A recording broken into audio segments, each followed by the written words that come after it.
All right, good evening, everybody. We're going to get started. Thank you very much for joining us tonight for this first public input meeting related to the Lowell Lake State Park development plan, master plan, I'm sorry. My name is Ethan Phelps. I'm the Parks Regional Manager for Vermont State Parks in the Southeastern region. I have a colleague here, Tim Morton, who's the Stewardship Forester for the Southeastern District as well. Tim and I, many of you probably recognize and remember from previous meetings related to the long-range management plan updates that we've done at the park over the past couple of years. If anybody missed it, I have a sign-in sheet here that I'll circulate around.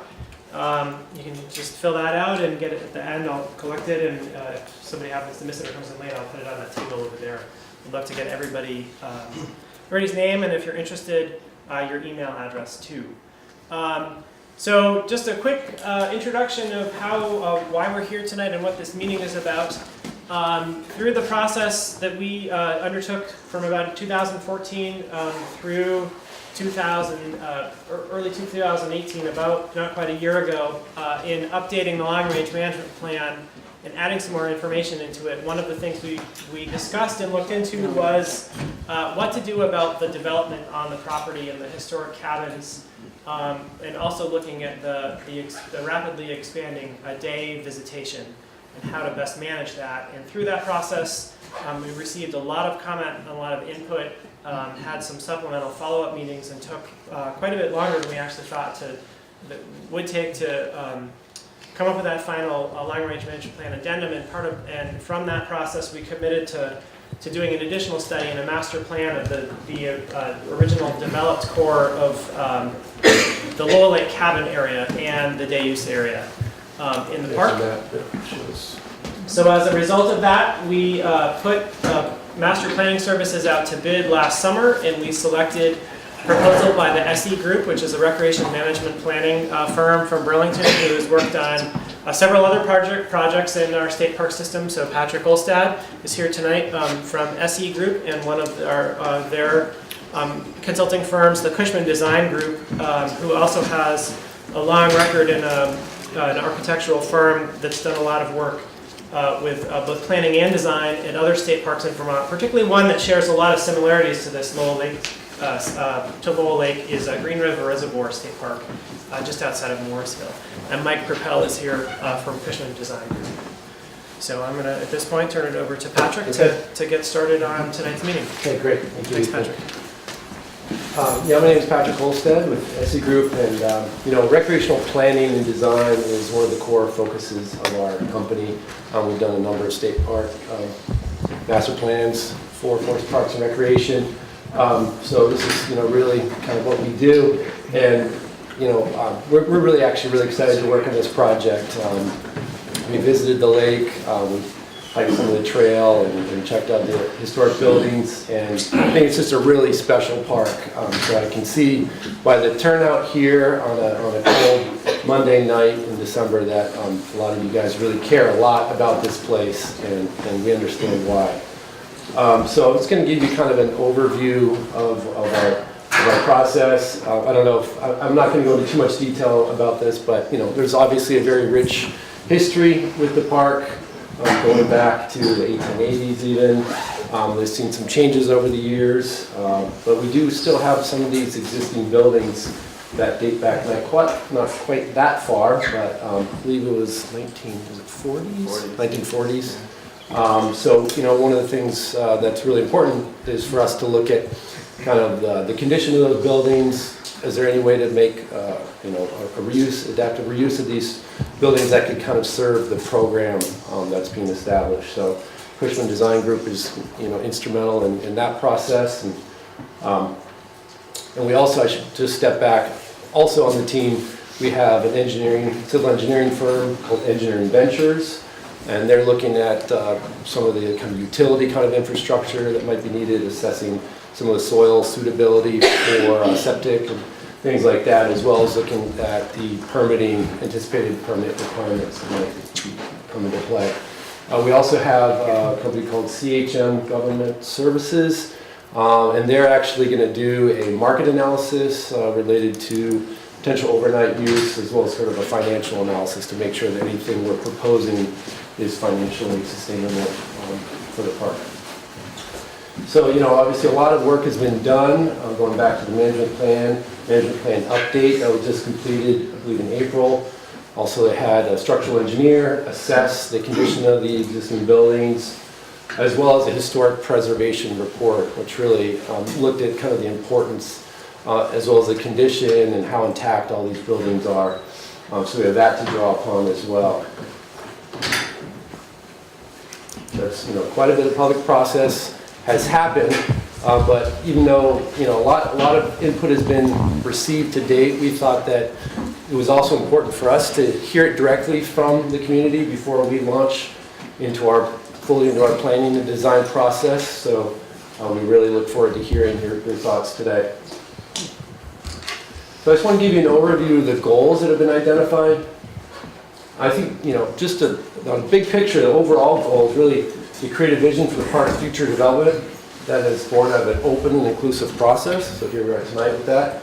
Thoughtfully considers historic and natural resources and allows for a long-term sustainable park model that supports both dispersed recreational activities, such as trails and waters, as well as overnight accommodations within the limits of the historic areas of this use.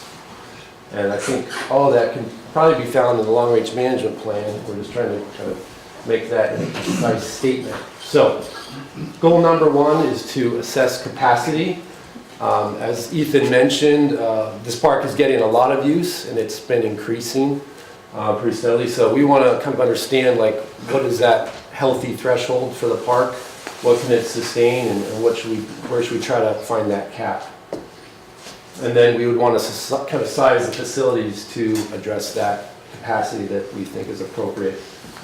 And really what we're trying to do is balance the needs of kind of the people in the community, as well as sort of the broader community of people who might be traveling to visit the park, with the kind of natural resources of the park to make sure that you can maintain the qualities of the park, of the lake, and the shoreline to make it so special.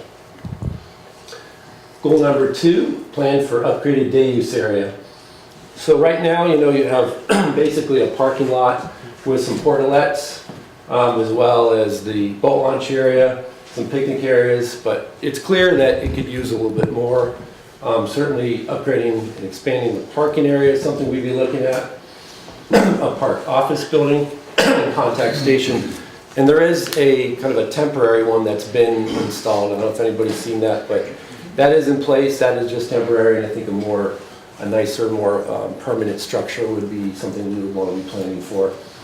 Also toilets, a real building with composting toilets, we're thinking is the most likely scenario, and that would replace the portalettes. And then potentially a swimming area, to give an alternative to the existing one. And that would not be a beach. I mean, that's clear from the input and kind of studies been done previously that would not be the same beach. But another sort of program goal that's been in the long-range management plan that's been discussed is this idea of providing for overnight use. It is actually historical use of this property with the camps, with the cabin buildings, and there's also the lodge buildings. So we're going to be we've already started looking at those structures to see what potential they might hold to provide for that overnight use. And as part of that process, we're going to make recommendations for the restoration or replacement or removal of these structures. And so we'll get into that when Mike takes over. But as we're looking at these, we really need to make sure that this park is brought up to kind of current standards. So in terms of accessibility, code, it needs to really be up to modern standards. Yet at the same time, we want to maintain the kind of character, historic character, and natural character of the site. Again, be sensitive to the kind of ecology of the site. We want to make sure we're instituting kind of best practices. Again, accessibility, connecting all these units, to the degree feasible and practical, we want to make any overnight units accessible from the parking area to those units. Another goal, again, we want to kind of improve lake access, but also being sensitive to that shoreline. And there are permits we have to be, in particular, thinking of. There's a shoreline protection permit, as well as local zoning that kind of dictates that, in addition to just wanting to do the right thing as well. Another goal, we want to make sure that these, any upgrades or new structures would be low energy. And they're not, some of this may not apply if they aren't year-round structures, and we don't envision them being year-round structures at this time. But make use of local materials as well. Another goal, just plan for financial sustainability. The park has to be able to sustain itself over time. So that's where that CHM government services is going to come in handy to look at the kind of overall financial picture and how some different options might play out, better or worse, depending. Another goal, engage the local community. So that's really key to the process, and this is the beginning of that process. Here's some of your initial thoughts that can inform our planning and design as we move forward, and then we'll come back to you with some alternative designs, and we get some more feedback at that time. So this is just giving an overview of the master plan process. Right now, we've kind of gone through the facility assessment. We're at the strategic planning and programming phase. So we're basically trying to figure out, like, what is this park all about? How many people are we trying to accommodate? How many overnight units? That sort of thing. Are there any other activities or amenities that we want to incorporate into the park? And then the next stage, or phase 4, we'd be developing those preliminary designs, both in terms of some site planning, as well as potentially some architectural kind of studies as well. And then we would come back to the public with those plans, designs, get some feedback, and then produce a final plan. Also, as part of this process would be cost estimating to just get a sense of what the costs might be. Start thinking about phasing. That's usually something we have to think about. We're looking at big, long-range view, often have to kind of then look at how can you achieve that realistically in phases over time. So I'm just going to give you kind of a brief overview of our facility assessment. As landscape architects and recreational planners, we're dealing with the site aspect. Our civil engineers on the team also looked at some of the same things, such as vehicular circulation and safety. And so, some of the kind of key things that we saw out there and also have been reinforced from the comments that we've heard or read about was obviously the parking lot can get very congested. And I think there's also some kind of inefficiency in the layout of it that could be improved, as well as some just basic circulation challenges with that boat drop-off. It's a really narrow drive coming down there, and I think if there's multiple cars trying to get down there, it can get kind of jammed up and create some conflicts with people trying to get out there. So that's something we'd certainly be looking at. And then we're just also looking at general circulation. This is kind of the gate where vehicles are not allowed to go any further. This starts up that kind of multi-use path that becomes the Lowell Lake Trail. And there's a couple other access points as well. We're also just kind of taking the whole big picture of what recreational opportunities are here at the lake and how do the facilities support them. Obviously, dispersed recreation or passive recreation, such as paddling and hiking, are the most prevalent activities, as well as things like picnicking. And then we just also, look at those areas where there's concentrated use and kind of assess out how it's working kind of spatially. That relates also to the environmental aspect, and we look at all range of things like what are the kind of soil types, plant communities, also just looking at some of the impacts that we're seeing in terms of erosion in some spots. You can see there the exposed roots. And let's see. I guess that's essentially the site overview without going into a whole lot of detail. Also, the civil engineers, as I mentioned, kind of looked at soil suitability for septic systems as well. So I'll pass it on to Mike to talk about the building assessment. Want me to do the quicker? You can do it, just advance it. So my office, we had 3 people down to look at each of the buildings in the park. Currently, they're indicated on the map. I think there's 11 cabins and then several larger public buildings. Just go through these. Some of the larger buildings, the lodge, basically we had a structural report that had kind of poor or moderate condition, and so we were pretty surprised to see, pretty happy to see most of the buildings. Our opinion was they were a little bit better than assessed originally. We think the majority of the buildings are quite salvageable with some repair, some new foundations. Definitely common to most of the buildings is new roofing, things to just get the water off and away from the building. Some pruning around the buildings would help them just dry out a little bit. So specifically the lodge, we thought was in great shape from the interior. Definitely some repairs. There's, we see a lot of this broken windows or just rooted heating systems throughout the buildings. So I think our preference would be just to eliminate those if they're not seasonally occupied in the winter. We see maybe half the buildings have these stone foundations. Some of them looked very stable, and some of them looked a lot less stable. But here we basically for the lodge, we thought this is a salvageable building, and depending on the park program, it might have a future with again, public access.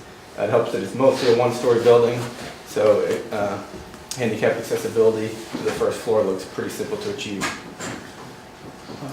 There's a storage shed kind of to the northwest of the lodge. It's ramped. It's a pretty nice wood structure. Has a large barn door inside. I don't think it really has a use right now, but again, with park program dictating if there's space needed, we could see this potentially being a public event space.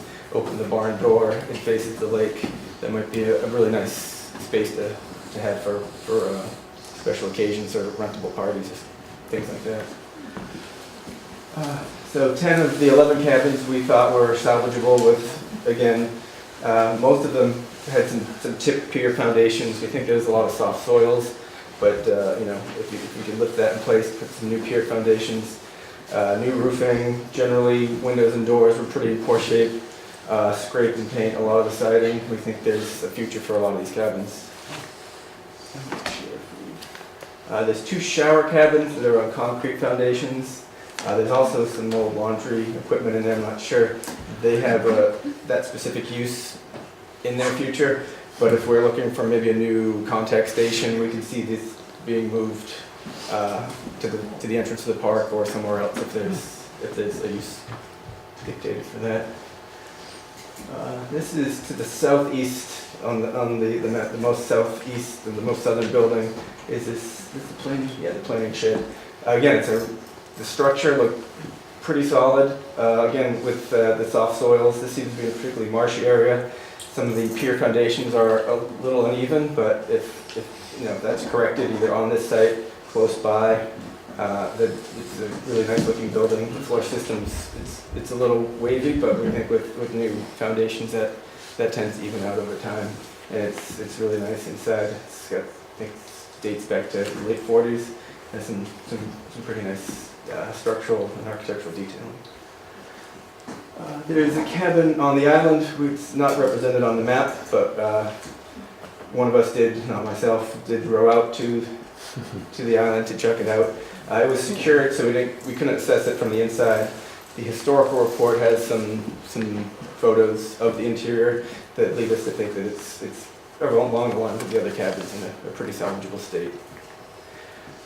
So the rec hall, this is up the hill to the east, to the west of the lodge. It has several areas of repair that all together kind of lead us to think that it's not a particularly salvageable building, at least financially. If there's a lot of park program and there's momentum to find a home for it, it could be salvageable. There's some structural failures with the wall system. The first floor has a concrete slab that's mostly cracked and would need replacing. There's a nice space on the second floor, a lot of benches. I think it was, I don't know if it was a eating place. There's a lot of built-in benches and nice places. But being a second floor space, ADA access would be a challenge if we were to think about any public use for that level. So on the far side, on the west side, there's some of these overhanging boughs. There's the dormer on the opposite side that has some significant water damage, and it leaks into the lower area. So it's just another thing that it adds to its uncertain future. Probably not salvageable unless there's some really strong park planning. This is it seems to be a wood storage building. It's in the cluster of public buildings, near the public buildings to the west of the lodge. It's a one-story building, but there's a really tight grid of foundations, and that floor was more significantly out of level, and it would be a challenge, we think, to salvage it. So this is maybe the last. And this is the one cabin we decided. This is closest to the water. It seems to be pretty open to the elements. It's missing some windows and doors, so it doesn't really. It would be salvageable to an extreme case of repair and a lot of replacement of some structural members from bottom up. But we don't think that one's really feasible to salvage. But definitely roofing, foundations, and then windows and doors, but a lot from the inside. You can see there's still a lot of solid wood floor systems. When I say new foundations, maybe half were at a good level in relation to the ground, but even another foot to 18 inches higher would do a lot of the buildings, would give them life for another 20 or 30 years, we think. Okay. Yeah. Thanks, Michael. So capacity analysis, this is something else that we did as part of our kind of initial assessment. It's kind of a lot of words here, but basically it seems to us, and we'd like to hear your input as well, but like the current level of use in terms of dispersed recreation is acceptable, but there are those places where we have a more concentrated use that we have some problems. At the parking area, at the boat launch. So we did kind of went through this process of looking at different ways of assessing carrying capacity, in particular for lakes. Number of acres per boat for paddlers on the lake, and there's a number of different studies and reports that have been done. There's no real consensus professionally, but there's sort of these ranges that we looked at, and looked at kind of in terms of the patterns of use, and seeing how many visitors are coming on a typical day and a peak use day. Like how many paddlers do you think would be on the water at one time? How many more can it accommodate?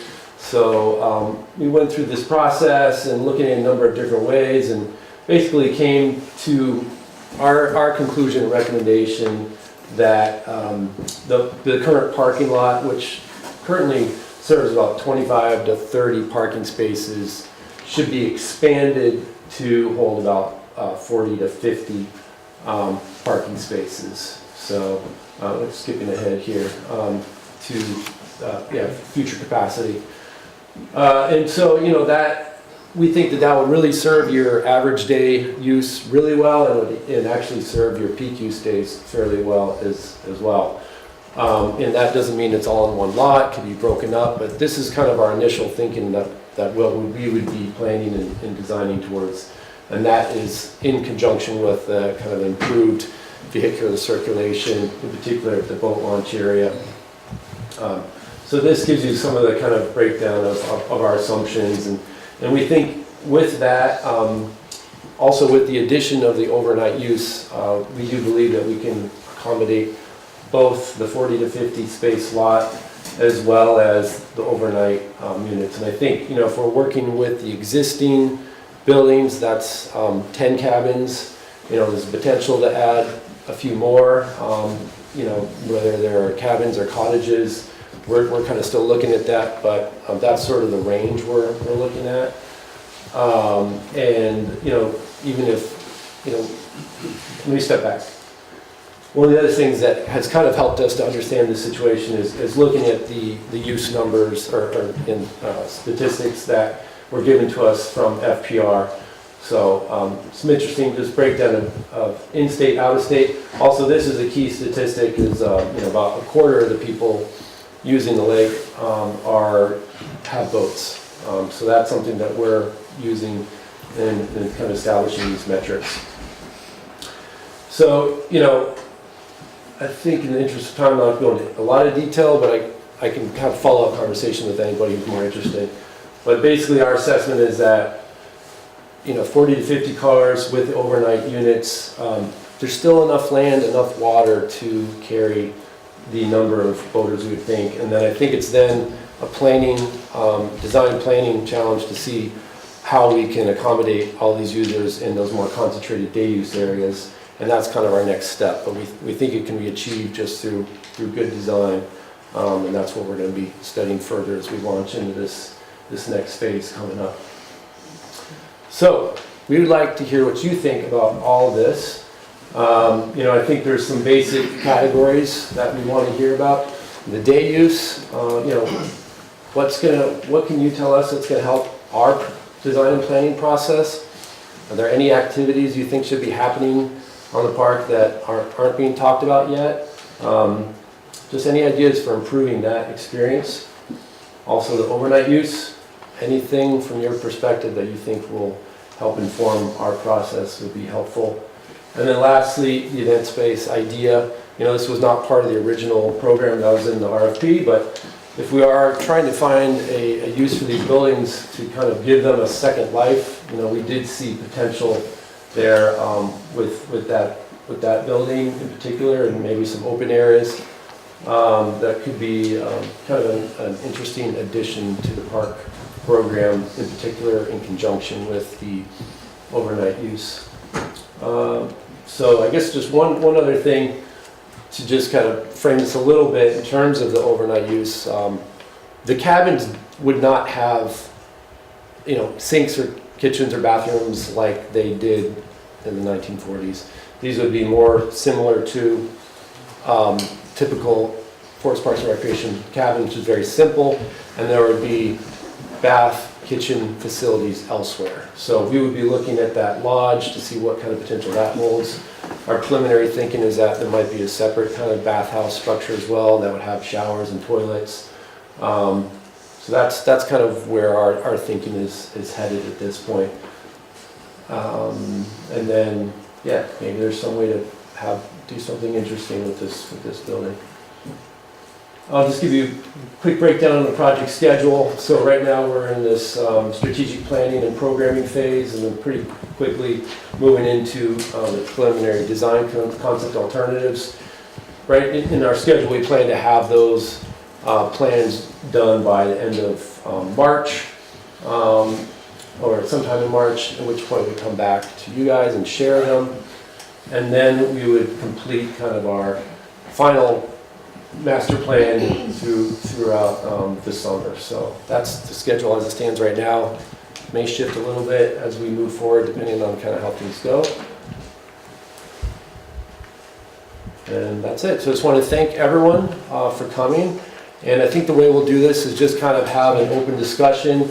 If anybody wants to offer any ideas, thoughts, we want to hear it, and we can record some notes. And we also have a comments box over there for anyone who prefers just kind of keeping it low key. They can offer their comments that way. We are also going to have a link on the FPR website for Lowell Lake State Park, which will have this presentation you can view again, and there will be an opportunity to add your comments online that way as well. And if you know anyone who wasn't able to attend this evening but who would like to be part of this process, you can point them to that website. I think I'd say safely by next week we'll have that up and running. So, anybody have anything to say? Yes, go ahead. I'm a neighbor of the park, Yeah. and I'm kind of curious if you've ever been over there on a busy day. I have not been on a busy day. I know these guys were there on a busy day. The reason I ask is that, you know, there's a lot of things that, I'm in business myself in real estate, Yeah. and much of the things that are on that chart there are not manipulating, but they're ways to present a point of view. Okay. There's X number of acreage, but the real acreage in the park is a very limited amount that the people utilize, which is kind of along the shoreline. Yeah. And on a busy day when the parking is full, I haven't personally counted the number of boats out on the lake, Yeah. but it's not the same environment as was originally thought of back when the park was being formed. Yeah.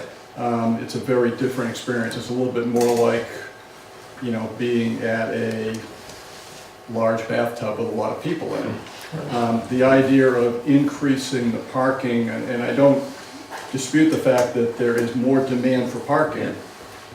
The problem, though, in my mind, is that you can continue to increase the parking. Odds are more people are going to want to come. The parking is going to continue to increase. And unless at some point there's some recognition that Lowell Lake was and is kind of a unique spot, it's mostly unique when it's a little bit quieter. Yeah. So as you continue to do that, I understand that the park people have done a pretty good job of trying to control that, but even today it's already overused. My point on the cabins and usage there is right now the park has rest times, there's very busy times, Yeah. which occur almost all summer, especially in weekends and things. And then morning, evening, it goes into a very quiet state. It's Yeah. sort of like it used to be. I've lived there for 35 years. And, you know, over the last few years, there's been a loon, 2 loons that have come back to the lake, which were never there before. And my concern with the overnight is that you're now going to take the quiet time of the lake, and it's not going to be there anymore. As soon as you put whatever number of people we're talking about there, whether it's radios, whether it's simply families having a wonderful time at, now it's the evening, early in the morning, whatever, when you'll see many people locally who go out and go kayaking or whatever, when it is the quiet time, that's going to disappear. I would assume loons who are very sensitive to people being there are going to be influenced by that.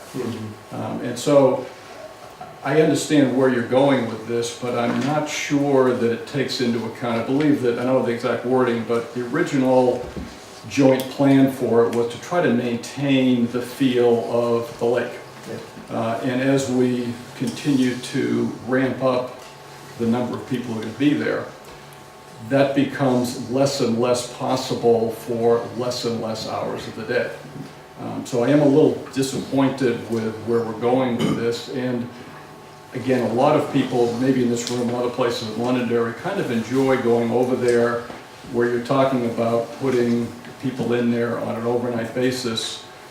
I'm guessing based on the conversation you're saying that that would be sort of limited to their use there, which I can understand. But that takes away an area, a significant part of the lake, which I know my family and other people kind of enjoy. Again, I don't go over there during peak times, it's too busy, but when it quiets time to go over by where the lodges and things there, you know, to take a quick swim, to, you know, sometimes I'll bike through there or whatever. And that's a particularly valuable resource to, at least to myself here. As soon as you put people in there all summer long and you make that a commercial venture, it's going to take that away. I believe the reason, which I was told by somebody in your group at one point, the reason to do that was to bring revenue in order to support the manpower to kind of run the park. It may or may not be the case. And the amount of money involved was pretty substantial at the time for a proper area for, because that area is a sensitive area for wastewater disposal and things there. And you know, I pay my taxes to Vermont, and there's an awful lot of areas where that tax money is really being sucked into. You know, whether it's Lake Champlain or other places, huge demand. And I personally don't see why we would spend, and I believe the figures were relatively high for what the total cost to redo this project, would bring lodging, which there's plenty of lodging close by, so it's not like a lodging, you know, there's a lodging demand that isn't available. It's a different type, I would agree with that. But at the same time, to spend all that money in order to generate revenue, to be able to pay people that's standing there, I'd personally rather not spend the revenue to redo the place, but to go ahead and compensate the rangers or whoever is there to do it, but to keep it so that it's not dramatically changed as, you know, as quite honestly this plan seems to be. Okay, all right, thank you. Yeah, go ahead. I'm a little bit confused by your presentation because you're speaking as if these things are already happening and it's a done deal with the overnight camping or whatever it is and the buildings. The last meeting that we had that I remember, it was a discussion about this, and now you're almost, I'm hearing that you're saying the overnight use and the cabins, and you're talking about all these things as if it's a done deal. Right. And that kind of bothers me. It's like, where did I miss something since the last time that we had this discussion? I guess, I think there was that process for long-range management plan, and I believe that's part of the long-range management plan is Right, so the whole point of doing this master planning right now is to do the assessment work, and that's exactly where we are now. The SE group and their consultants are doing the assessment work to find out and do in more detail what's the condition, you know, objectively of each piece. Okay, well, is this building salvageable or not? That doesn't mean that we have a plan to go ahead and we're going to do everything. It means we have better and more information than we had 3 years ago. You know, we're doing a much more in-depth look at all of these separate components. We're looking at the reality of the number of day visits that we have now. You know, we had another 20% increase in visitation this summer, so we jumped up from 12,000 visits to 14,000 day visitors this year. So we have the realities of the people we have, the structures, the conditions, the suitability of all of these different things, the input that we've received before. So what we're trying to do now is to do this deeper look and then bring all these pieces together and figure out what exactly makes the most sense. So there hasn't been, like, nobody's decided anything yet. Right. That's the whole point of this process, to figure out how can we achieve all of these things, because we know that many of you have concerns about more people and the use levels that are there now and how things are managed. And that's what we're trying to study now. Yeah, and also just to clarify, with the master planning process, this is just one part of an overall longer process. No one's going to be building and doing stuff from anything we come up with at this point. It's sort of, we're trying to set the stage for a vision for the park, and then there would be subsequent more detailed design stages depending on the direction that it goes and what the final plan is that's accepted. Yeah. Good. So this is kind of the same question I asked last time, but like, is there a point where how we really feel is going to change any of that? Or like, if you guys really feel, boy, these cabins are going to be the thing to do, we want the overnight, and is there ever going to be a vote within the area of how do we feel about it? I mean, I can pretty much say most people I know are very excited about that, and much less than you. It's been a long process. That's been a long process.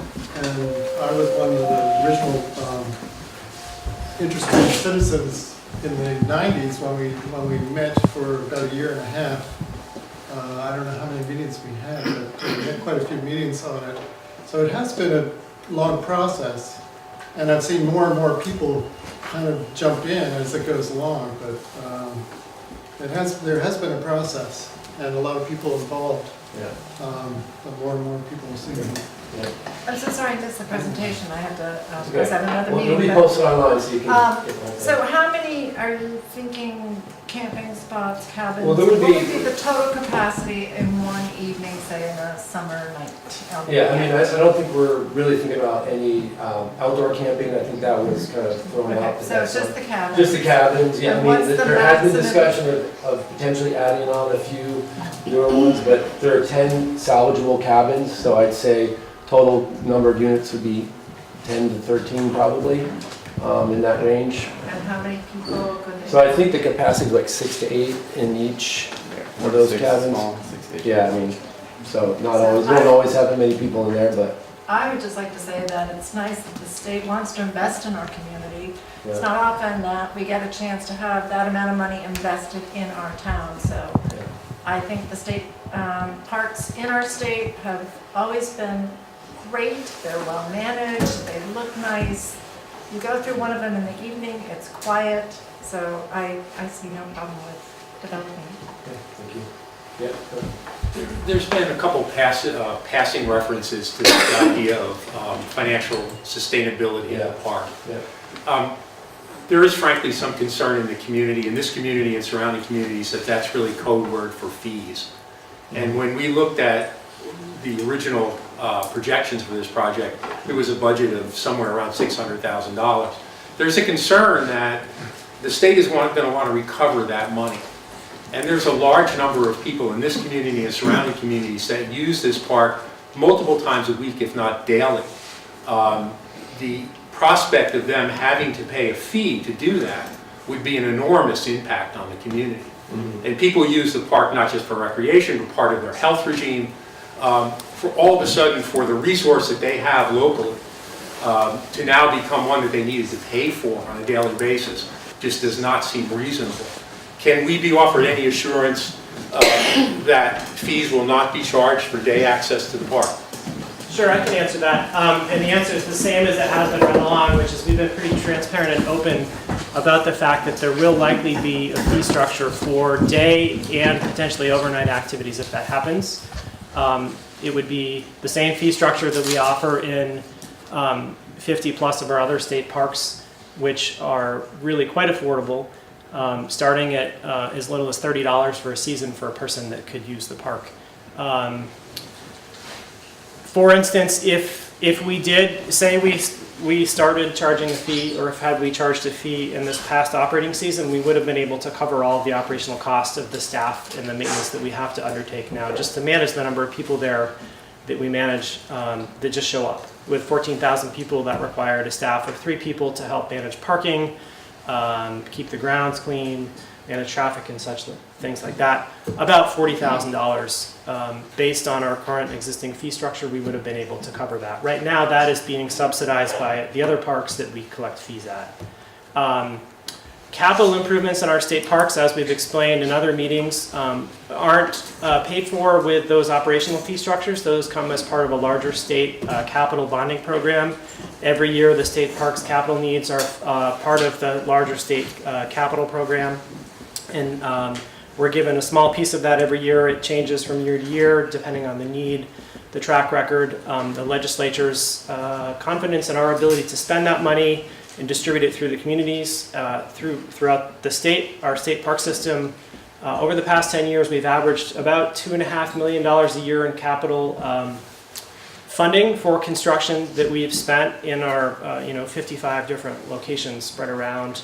Most of that, the bulk of that spending is in relatively small contracts in the $5,000 to $50,000 range with local contractors, which is, we've been told is one of the reasons why we've been relatively successful in getting that money, is that we are able to spread that down to smaller contractors and invest in communities. My follow-up question Yeah. would be, and I understand that you charge for other parks. Given the unique situation here, and this park's been used for free by the community for decades, are you planning on doing a social or cultural study to find out what the impacts would be on the community for introducing a fee for a resource they've been able to use for free? We haven't specifically called out an assessment on social or cultural impact on a fee. But this isn't a situation that's certainly unique to this park. This has happened at other parks as well over time. I think Green River Reservoir State Park is a really good example of a piece of public land that was owned by a local power company that came into state ownership. Had a lot of similar management and user issues, came into state ownership, and staff was added, fees were started being collected. So I think that would be a good model to look at and look at the impact there. Certainly we could take a look at that as a case example. Just a question about the cabins. You said that there are going to be proposed 10 cabins, and the capacity is 6 to 8 people per Yeah, cabin. yeah. So if I do quick and dirty math, that sounds like 2 cars per cabin. So that's 20 cars. Yeah, Plus, you said the existing parking is 25 to 30 spaces, which brings me to 50, which is what you're proposing. Right. So it doesn't sound like there's going to be any increase whatsoever in any day usability. Right now, it's already overcrowded on weekends. So I'm for just wondering, the day use lot? for the day use No, lot. so that would be a separate. That's what I was wondering. So there would be a separate Separate lot. parking facility that would be down closer to those units Okay. to accommodate that, and then an expanded day. All right, so Yeah. it would be 50 day Yeah, use. yeah. All right, and just one other question, just while I'm on my Yeah, numbers sure, here. yeah. I kayak there 2 or 3 times a week. Yeah. I try to avoid weekends, but Sure. even during a weekday, I don't know, I saw your numbers of Yeah. 10 to 15 boats. During a weekday, lots of times there were 10 to 15 boats. You Yeah. might want to revisit those numbers. The other thing I saw in the graph was Yeah. boats, cars with boats Yeah, versus yeah. cars without boats. I'm not sure about that, but Yeah. I do know a lot of cars have 2 boats. Right, So yeah. I think you might want to revisit some of your. Okay. Just as a point of clarification there, so when we talk about what we could do potentially with any kind of overnight things, typically what we have in our other state parks, we have about 60 cabins roughly that accommodate up to 6 people. They're a different design because they've all been new construction. So this is certainly unique. This is a historic, intact district that's been identified by an architectural historian as being historically important.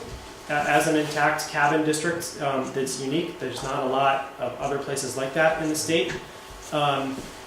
Just to get us to this point, we've talked about, okay, well, other places we have 6 people per cabin is the limit. Some places we have cottages or we have things like that. So that doesn't mean automatically that's what would happen here. That's the part of what the next plan is. Well, does it make sense to have 6 people per cabin? Does it make sense to allow 2 cars per cabin like we do in other places? Maybe it's 1, maybe it's 5 people, maybe it's 4. And that, and I keep referring to Green River just because over this whole period, I see some of these similarities. That's exactly what happened there, is that they went through and they did a comprehensive mapping of places that people camped around the shoreline of the reservoir. That reservoir has, I think it's the largest internal linear footage of surface area of any body of water in the state. And people were camping everywhere and doing all this stuff. So they figured out, all right, well, in all of our other campgrounds, there's a maximum of 8 people per campsite. That didn't make sense there. It didn't even make sense to just say, okay, well, it's 6 everywhere. It's some sites it's 4, some sites it's 5. A couple are big enough that they kind of accommodate 12. So that's, I think, part of the level of detail and the value that we gain of doing this master plan is that we can really figure out how much of that makes sense. And when we get to that, okay, well, what could happen? Could it be 10 cabins? Could it be 13? Could it be 4? Could it be 0? And that's exactly why we're here, is to try to get this type of information and feed that into what the next step will be and to help us balance all of those things. Good correlation to what is happening here, I think, is what happened at Hatfield Pond. I don't know if you have data on that, but that was free to use when I was growing up in the 50s and 60s. We always went there during the summer. As soon as fees came along, never went there again. Yeah, I mean, so it's a double-edged sword, right? Because it can help control the number of users to some degree. But So it used to be a local place, and now it's not. So there's been a lot of extensive recreation study done on fee structures nationwide. Hatfield Pond happens to be a spot in the forest, in the Green Mountain National Forest. So I don't have data specifically at that, but I was looking at some impacts based on their lack of investment in infrastructure there recently. But we have seen that in other parks. We see where we either implement fees or where we increase fees, there's always a temporary reduction, but it's just a temporary thing, and long term it doesn't have any effect. That's been borne out in a lot of studies. But So you talked a little bit about erosion, and I'm just wondering if there's been any data or whatever of what the impact of, the amount of people that we have seen, right. being there for 40 years, what the difference in trail looks like, what everything looks like, is really impacted, and what that would look like, and what we would be doing, or you would be doing Right. to help that. Yeah. I mean, I don't think we have data per se, but we can certainly see the conditions now, and we did note some of that erosion, so, I mean, I think it also, might play into kind of the areas that we think would have these uses, and just making sure they can accommodate the number of people that we think would be out there. So to Ethan's point, we're still kind of trying to dial in that, what we think is appropriate for overnight use, the number of people that would be out there, as well as the day use area. But we have our initial kind of thinking on it and wanted to get some feedback on that. Yes, go ahead. I just want to comment on that. I live next to the lake, or I live a mile from there for Yeah. 13 or 14 years. Yeah, I don't go there in the summer really, Yeah. very, very little, and especially in like the last 2 to 3 years. I've noticed, and that was going to be my question, like Okay. environmental studies, like you can see yeah, the impact on the soil, on the plants, on the paths. I know that they've upgraded the paths or whatever, created them, or I'm sorry, widened them, whatever, made them more user-friendly for more people. However, if you are at the lake a lot, you can see the impact everywhere. So to me, to add 20 more cars, Yeah. I think that it would be destroyed. And I don't want to discourage use there or whatever, but I think that that's an important component that needs to be looked at. yeah. I mean, I think to some degree, some of that can be addressed through design, and sort of, there might be some demarcating of areas that should be, where people shouldn't be walking, and really try to make a more clearly delineate where those use areas should be, and trying to protect some of those more sensitive locations. Yeah. The park staff did a great job. Like I would go down occasionally and see so much trash, and there are local people that come every night and go over and bring a trash bag. I think the staff did a great job. I think they're doing their best, but you see it. Yeah, for sure. and I think in terms of the overall number of day users, I don't think Forest Parks and Recreation really sees that number going up. I mean that to accommodate more. I mean, I think I agree that there has to be a point where you have to cap it, and so I think basically the parking area is to some degree trying to accommodate the use that it's getting now without as much headache. I mean, people are waiting out there for like 90 minutes. We saw That them in a discourages Yeah. things also. True, Like true, that true. we're just getting out there that, Yeah. we can't, like a local person wouldn't Yeah. think of going there, Mhm. even at 6 o'clock in the morning on Labor Day. Right. But Sure. it is discouraging the number of day users because they don't want to wait. And I think that's Yeah. okay. It's a small, it's a pretty small Right. And how are people finding it on a typical social media. day on the weekend? In terms of the lot? We don't go. You don't go at all, so you just avoid it, so you just do No, it in the fall and the spring. What about during a weekday in the summer? Later afternoon. Later afternoon. Without Yeah. evening use, early overnight morning use. is good. It's Yeah. If it's cold and rainy, it's not bad. Right. Yeah, go ahead. I'd like to make a point that Lowell Lake at night Yeah, is dark yeah, and it's quiet. Yep. If you put 60 people on the lake, those are gone. That's totally gone. The lake is small, and we all know that noise carries right across from one side. You can hear people from one side to the other yeah, quite easily. right. You put 60 people in that small area, that quiet is forever gone. It's gone. Yeah. Here's the thing, you put 60 people in that area, Yeah.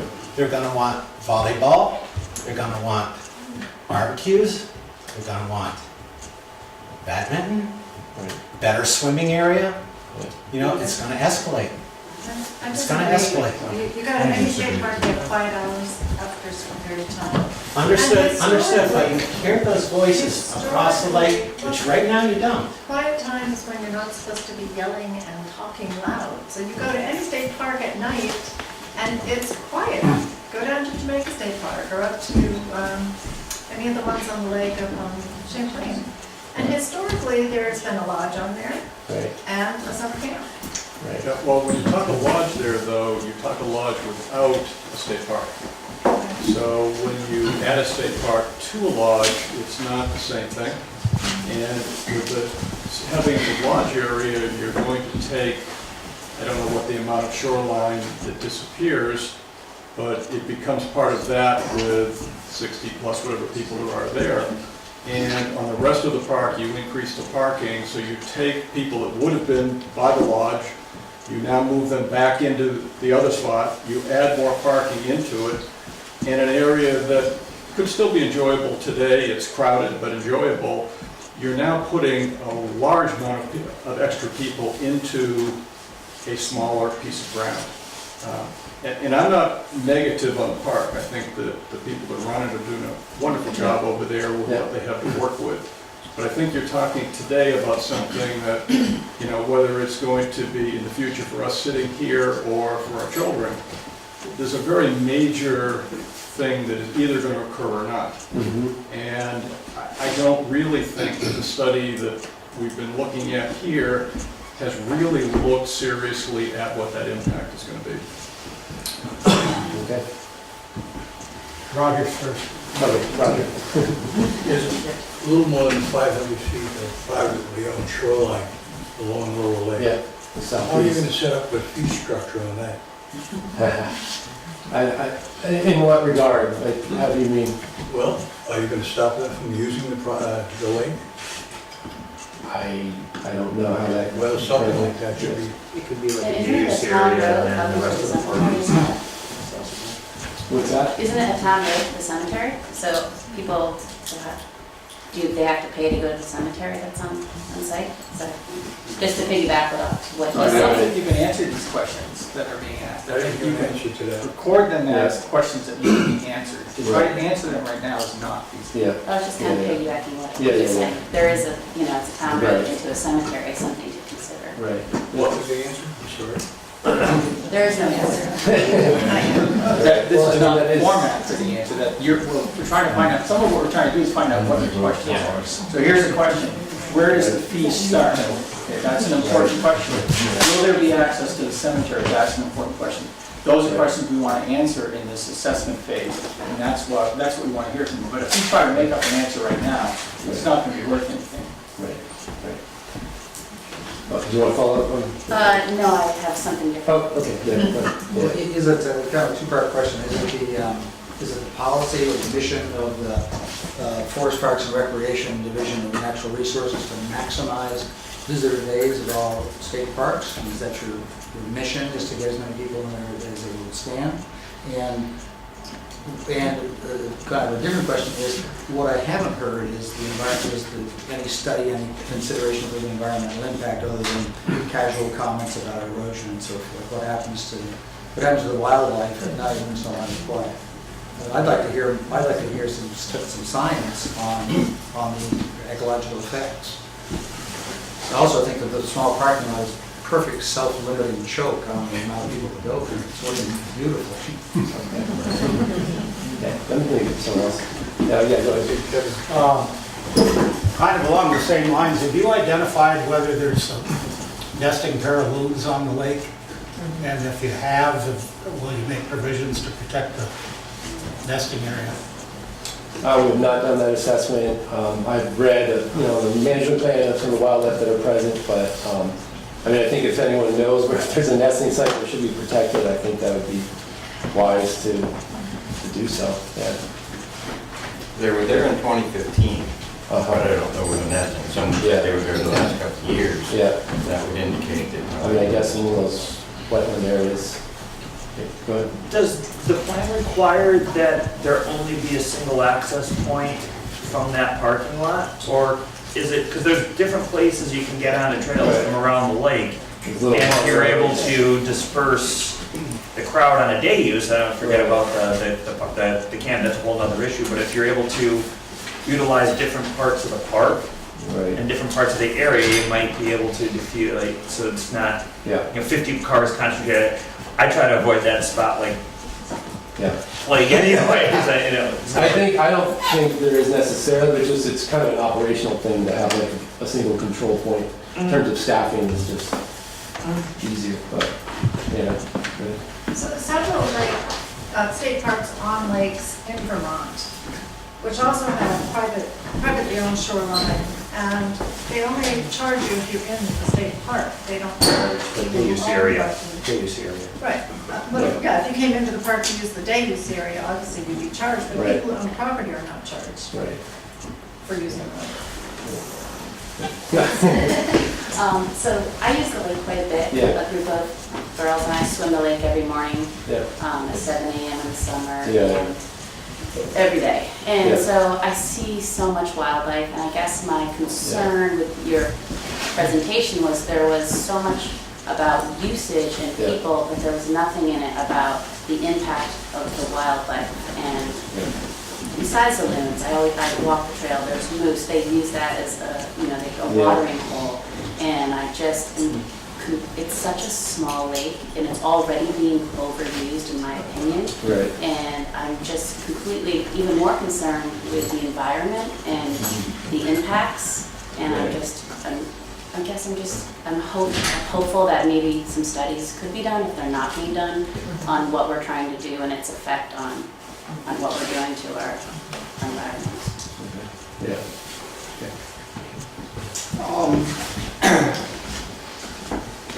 Thinking about the properties that border actually on the water. Yeah.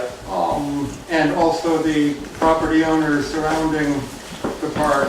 And speaking as one who has property that can actually view a cabin from the property line, wondering what the parks would do to, especially as the population, or the usage of the park increases, people go farther, do they start using adjoining land, start crossing it, start spreading themselves onto adjoining land? Does the park do anything to protect or identify places for the people in the park to not go? I mean, I don't know from an operational standpoint if that's like practical or feasible, but I think with any of this, I think the way it would work is, say that they went ahead and did some overnight use. I think there's also an opportunity to see how that's working and look at those numbers and like assess the capacity that's appropriate. So I wouldn't say it's just like a done deal or if something happens. I think it's a little bit of a like, see how things go. I don't think the use patterns would be dramatically different in terms of people going over to far sides of the pond and doing, or lake, and doing things that they aren't currently doing now. I don't really think it would work that way, but, There's also a ranger on site. Other than if you update the cabins and put in the parking area, you're going with that. Right. I mean, you can't go back from that. And I'm just saying, as you look at a whole plan for raising the population in the park, containing it should be part of the plan. Right. Yeah. Okay. I mean, if everyone's walking around the lake and crossing people's property,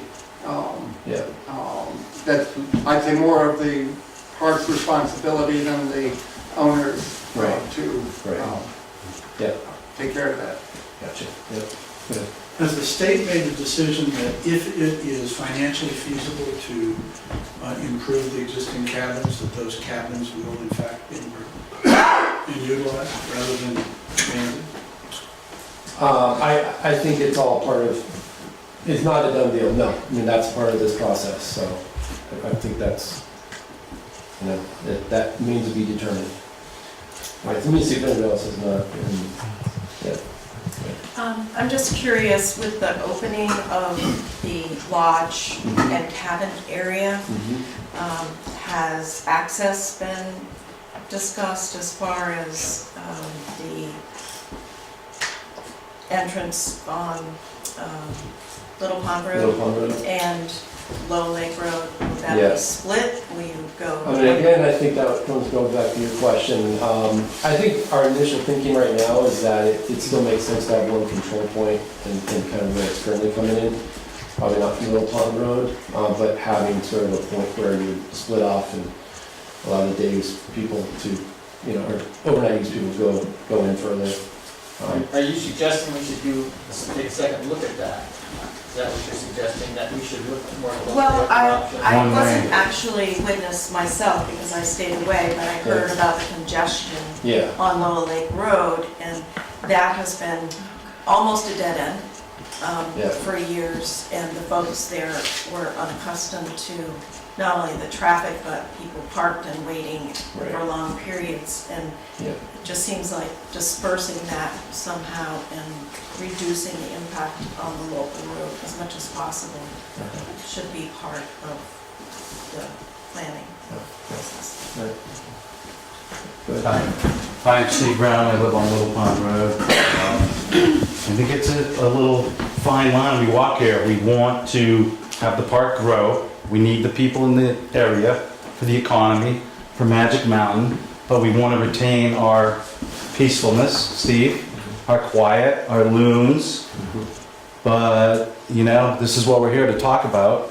Maybe there's a one-way loop, maybe you drive in Lowell Lake and you exit Ice House. And then it's not a jam up, you just go through and go back around again. I don't know, I'm just here to talk and say that we do need the place. We do need more people to visit, but we need to control it. You know, it's a great thing. It's a great little place. You need to grow a little bit, but not too big, you know? Yeah, I think you're right. Vehicular circulation and making some way up that can flow more efficiently is definitely part of what we'd be looking at. Yeah, go ahead. Yeah, I'm on Londonderry Cemetery Commission. Yep. And we do have the oldest cemetery in town that's surrounded by Lowell Lake. Yeah. And going across the dam is our only access. And we do have a lot of visitors that come throughout the summer. Yeah. And of course, the fees was mentioned there, which we can work that out. But my concern is, as we develop it, we need to keep our access and availability for people to visit the cemetery. Mm-hmm. And it should be on the agenda to keep it open. Go ahead. Yeah.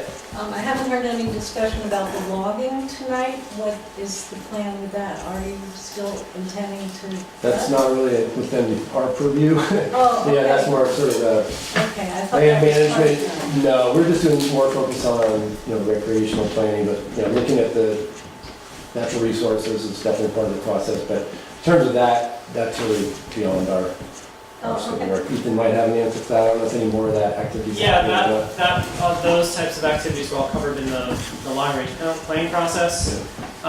We're here tonight because in that long-range planning process, we knew we needed to take a much closer and much more detailed look at what we call the developed core, the road in, the parking lots, the old cabin area. So that's what we're focused on now in this whole project. I would like to add though, that in response to the public involvement meetings we had, in the forestry section of the plan, I reduced the maximum opening size in the forestry project by 40%. I doubled the time span over which the activities would occur, and I reduced the area to be treated. So that was how we responded to the public input on the board. Yeah, so again, this is kind of the area of focus for our planning. I mean, I've been to that cemetery, it's amazing, so I do have a sense of the context, but that's, obviously we do need to think about access to these resources as well, but, yeah, go ahead. Just going to say, has everyone visited your website? Because the two previous are the management plan, and I think the amendment to that? Yeah, that's on there, which offers some environmental studies. Yeah. Maybe not impact studies yet, but Right. at least you Yeah. can see flora and fauna information on that. That's right, yeah.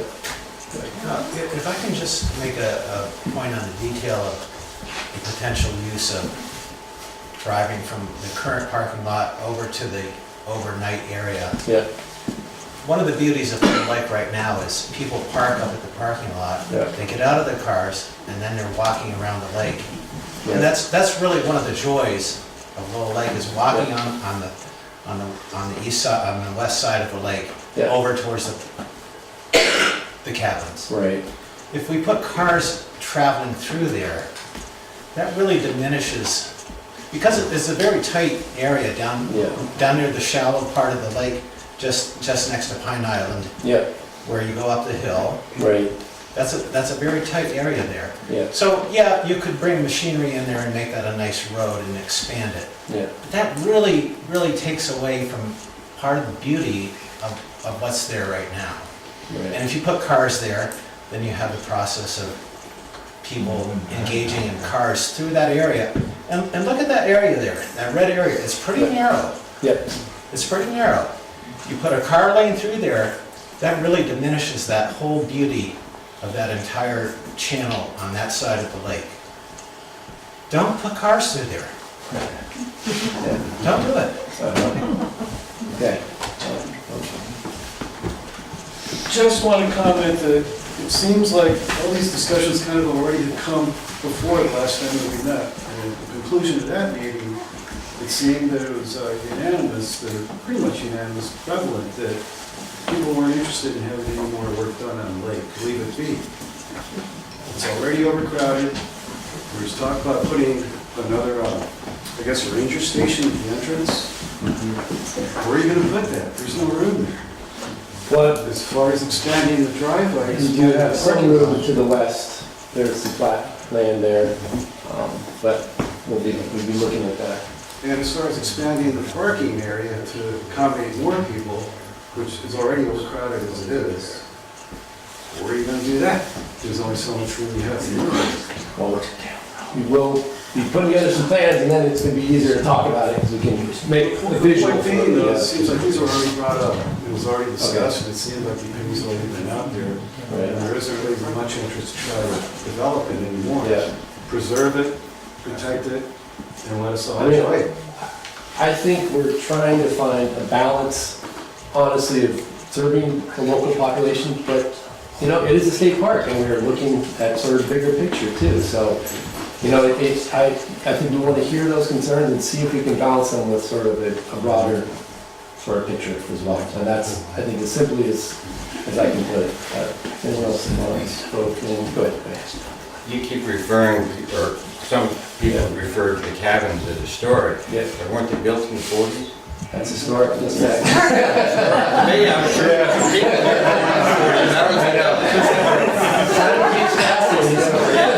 You're historic. I almost make it. I'd rather see the buildings removed and let it return to nature. Yeah. Well, yeah, it's. How much responsibility does the state take in providing water rescue services in a state park? We had an unfortunate incident this summer, as you probably know. Local fire and rescue does not, are not trained for water rescue at this point. And as we increase the number of people there, that's going to become a bigger concern for me. Right, okay. Before the park came to Londonderry, there was a shoreland district zoning that encompasses certainly all the red area there. My home is just out on the edge of that. That's 300 feet from the shoreline, I believe. You're speaking in terms of maybe park buildings and things going in there, and you know, I personally find that to be challenging to something that, again, existed before the state came. And I would certainly hope that in this process that, you know, the local zoning is taken into consideration as you're thinking in terms of structures, parking, whatever it happens to be. Because there was a reason for the shoreline zone. It wasn't simply something that somebody said, gee, let's toss this zoning in here. It's extremely unique in Londonderry. Requires 10-acre zoning today if you were to develop something. And what I'm hearing is, you know, a very intensive increase in usage in an area that, again, before the state decided to come, was already designated to be something that should remain in a low-density type of usage pattern.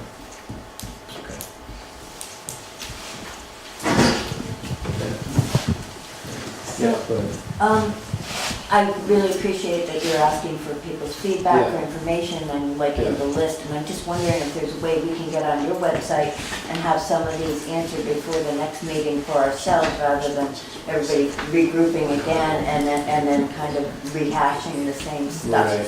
So is there some communication that way that we would be able to access? Right. We haven't really talked about that. I don't have an answer for right Yeah. now, but I think we'll kind of discuss a way to, how we kind of consolidate all these comments in a way that we kind of, and have some response to it. So, yeah, I don't have an answer to that right now, but look at that. Yeah. Yeah, go ahead. Just two quick things. I guess I also was wondering about if you are going to encourage swimming areas, will you provide safety, which was already mentioned? Yep. And then the other thing is, I guess if this is going to happen, I'm looking for the advantages to the towns, besides income and money. Yeah. Would there be things like, Floodbrook School could use the camp for a week, or are you going to try to do anything with the camps that could involve the community in that way? An educational camp or things like that that we could use? Just a question mark or Okay. Say a use for one of those buildings might be a nature center. Yes. Or, That we could bring our kids to. Right, yeah. Go ahead. May I ask a question of the group? How many of you have camped in a Vermont State campground? And was your experience a nice one? Yes. I find it interesting that they keep likening this to Green River. Green River is 7 times the size. There's, the parking area is not dramatically bigger than Lowell Lakes, and from there you have to kayak to the 4 points. Right. I mean, the impact that we're talking between Green River and Lowell Lake are like night and day. I mean, there's like not even a comparison. The comparison is ridiculous. I think that paddling is one of the predominant uses, and it does have overnight, use. But the parking is concentrated here. Yeah. And Green Lake goes It's a up much to bigger here. area. Agreed. Parking, now you're talking about taking over a substantial portion of the shoreline. Well, I don't know if you would be the shoreline. I think Okay, we'd also be of the park- sensitive of the park to, area. back to some of those other comments. With vehicular circulation and parking, we want to have that pretty far from the shoreline. We do want to preserve the character at the edge of the lake. I think that's very important. So we would be very sensitive, to the sighting. Can you give us some indication of where this parking would be? Because we keep talking about this Yeah, extra parking. yeah. Well, I mean, I No think it would be indication. probably in the vicinity of the cluster of cabins. So The next phase is really to figure out yeah. where certain things like. Probably this are. central to that cluster, in that area, somewhere along the multi-use path. And then, we would probably be looking at having a diversion so you can maintain a loop trail that would not be going through an area where you have cars. Because I think that's a good comment, that we want to be, sensitive to that. So possibly walk into the cabin? Yeah, Either right. or walk in. Yep. Not everyone can do that. Well, I think it would be, there might be some way to get some spaces pretty close to a few of the cabins that would be like, especially Coming geared from which way towards, then? From the park. coming from, right now, we're thinking it's coming from this way. And And where's the proposed road for that? we don't have a proposed road right now, so I mean, I think we need to look at that, study it, and we want to look at accessible paths and look at the contours, and, yeah, so. I'm seeing a lot of enthusiasm for overnight use. But, I mean, I think, that's okay, we want to hear the comments, and, I mean, I think what we would like to do is study it, look at it, let's explore it, come back to you guys and hear some more. But, I think all this is good, and, I understand where you guys are coming from, and I hear it, we hear it. So, thank you. Can I ask one more question? Yeah. I missed the first part of the conversation. Do you have a proposed cost to renovate those cabins? No. They're in very poor condition. That is something that's going to happen, though. I think you guys are working on, they have an estimator who's looking at that to bring them up to current standards, and So, yeah, that's gonna be part of it. Yeah. That's a question that I've had all along, wondering about the sustainability, because I know you mentioned that you get money from the state for the capital improvements, but it just seems to me that the cost of these capital improvements is something that you're not going to recover, and it's not going to be sustainable. So there's a couple different kind of very basic answers to that, and certainly a piece of the scope of the planning project is to conduct a more in-depth life cycle. We conducted a life cycle cost analysis based on some initial projections and an initial assessment work that we had done in, I think, 2015. And the costs, while high, were still in line with where other investments that we make in other state parks. You know, when we invest in something, we need to prove to the legislature that the capital funding that they're giving us, which is things that we all as Vermont taxpayers pay back over a long period of time, that those are sound and wise investments, just like they would be in a state office building, or the new health lab in Randolph, or a new dormitory at the University of Vermont, all those other places that also get piece of that capital funding. So an optional part that we elected to do as part of SE Group's work through a firm called CHM Government Services is going to be looking in more detail of that life cycle cost analysis of what those structures will be. One of the good things about this is, yes, the condition is pretty poor in a lot of those, and relative to what some of us may spend on our homes or our personal buildings, that may be sticker shock to us. But when you look at what the payback is and what the investment is and how long those things are going to last, it's a pretty long time. And so the payback looks to be a lot more reasonable over time. The other part of what CHM is going to be doing is doing a financial feasibility analysis and then a market study. Someone had commented on earlier about the lodging in the area and things like that. They're really going to be looking at, we provided them a whole pile of data of, to the best of our ability, what data we've been capturing at Lowell Lake, but they're looking at other places where we have cabins, where those users are coming from, what the impact would be on other types of lodging, or how this will fit into the area, compared to what's here now. Excuse me, does that take into consideration of the idea of keeping Lowell Lake as it is, as a quiet place? I'm sure if you take out a full-page ad in the New York Times, you could have 10,000 people there July 4th weekend, easily. You could. Right, so that's not something we would ever do. We don't place full-page ads in the New York Times. We don't do things like that. The work that CHM would be doing is going to be based on some sort of component of what we come up with some of the conceptual plans. I think the answer to your question is kind of the baseline is zero, is do nothing. And what the impact of that would be, is that what you're getting at? Not necessarily. Or what's the value of what's there now?